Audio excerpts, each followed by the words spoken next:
Good morning and welcome back to Spurs Latest. I am your host, Trip Graham. Got so much to talk about today. Got so much going on with our Spurs, playoff bound Spurs, only 10 games away from the playoffs, and we are in full swing. Just got to stay healthy at this point. Our team is fully set to make a long, deep playoff run with how we are constructed, and now we are getting down to the madness, which is the last 10 games this season. Just a couple games back from Thunder. Will we be able to get over the hump? I don't know, but let's break it down. We did have a game over the weekend, so let's talk about it. We went against the Bucks. Bucks are struggling. It's been a weird season for the Bucks, obviously, with Giannis. So the biggest things from this is that yes, Giannis, we do not know what the status of him going to the Bucks next year is. This year has been plagued by, is he going to be leaving the Bucks? Were they going to trade him at the deadline?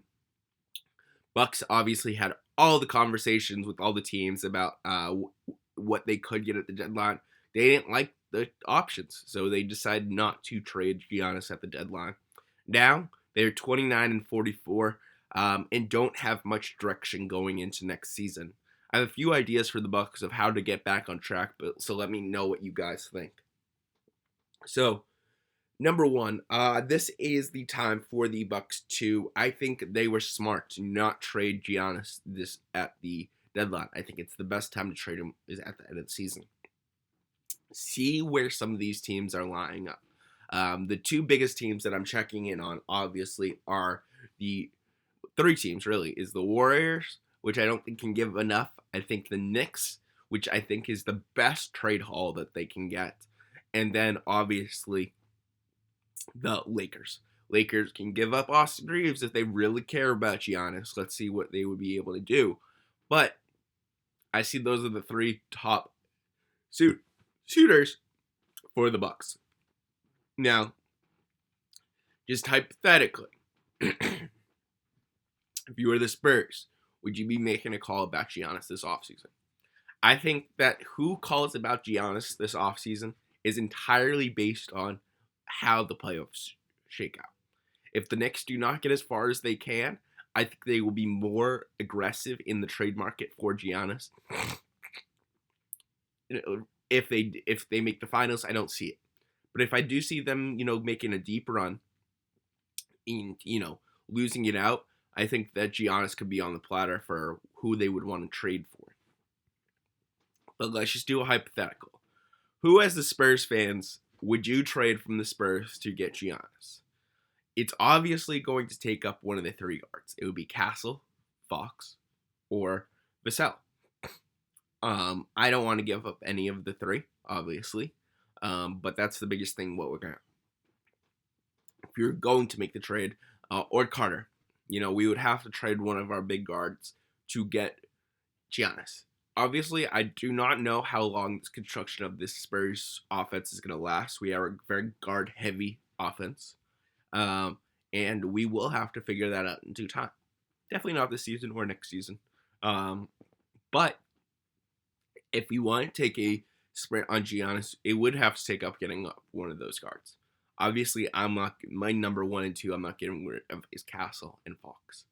Vassell is obviously the best player, a great player. But I would trade Devin Vassell for Giannis. I would.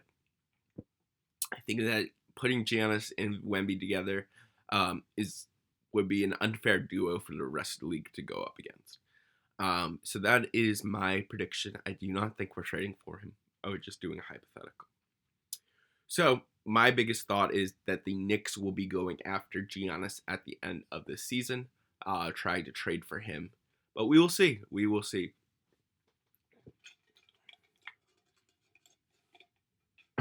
All right. So let's talk about other things going on around the league. We got so much basketball to talk about. It was a really fun weekend of basketball. But yeah, that's my biggest things about the Bucks and Giannis is so we beat them 127-95. Pretty easy game for us. Wemby went off 9 to 10 from the free throw line, 23 points. Vassell 16.6 of 11 from the field goal, 4 of 7 from threes. Very good team win on that one. We approve to 56-18, seal the playoff spots. So let's see it. we don't have many games left for this season. We have 74, 8 games left on the season, 56 and 18. We just have to win 50% of the games, and we get to that 60 win season, which is unbelievable for us. Just shout out us for getting this far. All right, let's talk about other things. The March Madness Final Four is set, and wow, it was an amazing weekend of basketball for college basketball. Number one we have to talk about is that UConn Duke game. UConn pulled that out of their hats. I mean, down 17 at one point in the game. Duke looked like they were getting the easy victory until the final second when Mullins pulled up for three after getting that steal.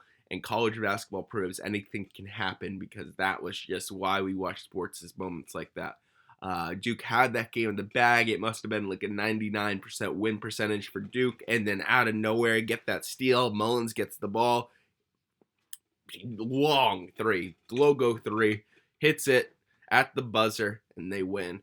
Dan Hurley over on the UConn bench going crazy. Gets in the ref's face after the game. He's such a character.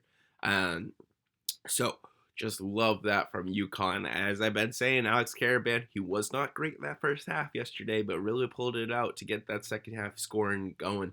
I can't believe UConn lasted in that game as long as they did. They looked like they were just getting outplayed at every single stretch, and even after they hit the victory, it's like, how did they just win? They just looked like they just stole it. It was the most stolen victory it felt like ever. Duke really outplayed them, but UConn stole that win with that three. An unbelievable basket.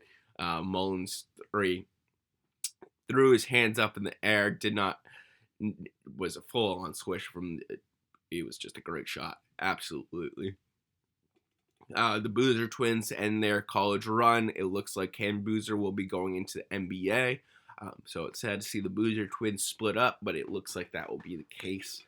Boozer's going to have a great NBA career. Absolutely great NBA career. He's so NBA ready. Alex Caravan is shooting up his stock in this tournament, and definitely see him as a late first-round pick. Whoever gets him is going to be very happy. He reminds me of that Sam Hauser role on the Boston Celtics. So yeah, I'm very excited about March Madness now. So let's talk a little about it. So next weekend is set for the games. It's going to be Illinois versus UConn, and then Michigan versus Arizona. Unbelievable matchups. I'm pulling for UConn absolutely in this tournament, especially over Illinois. So we will see that on Saturday at 6:09 Eastern Time. Really looking forward to that game. Then the national championship is next Monday. Duke obviously eliminated, and now my pick is UConn, the UConn Huskies. Looking forward to them. Michigan looks like a powerhouse. I mean, they just beat down on Tennessee, won by 33 points.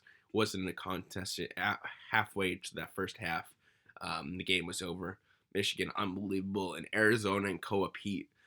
Koa Pete is a great, great player over on Arizona, and really excited to see them go against powerhouse in Michigan. And UConn just cannot be beat. UConn is just a frisky team that doesn't go away. It is hard to beat them. You have to beat them 20 times in one game for them to go away.